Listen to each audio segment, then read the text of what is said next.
Oggi assaggiamo la colomba oro di manna, cioccolato bianco esterno, manna sopra e gocce di cioccolato di Giannui all'interno, come vedete qui in foto.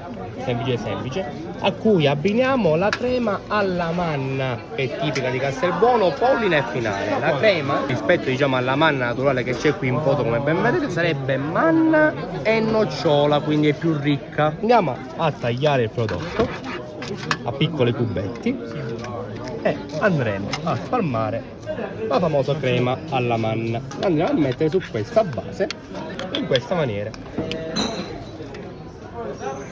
Andiamo a mettere anche dei piccoli cannoli di manna. E poi Qui cosa abbiamo? allora qui abbiamo la colomba al cioccolato con fetture di fragolina all'interno e gocce di cioccolato. A seguire abbiamo la colomba al cioccolato semplice. Ancora avanti abbiamo pere e cioccolato, glassa cioccolato bianco, panini di cioccolato e caniti di pera dentro. A seguire abbiamo pistacchio, ananas e albicocca, un prodotto delicato fatto con caniti di ananas e albicocca all'interno e pistacchi esterni. Infine abbiamo il King, il famoso prodotto che è arrivato sulla luna e sarebbe un panettone fatto con uvetta e candito. Ecco, lo mostriamo? Vediamolo se riusciamo ad avvicinare.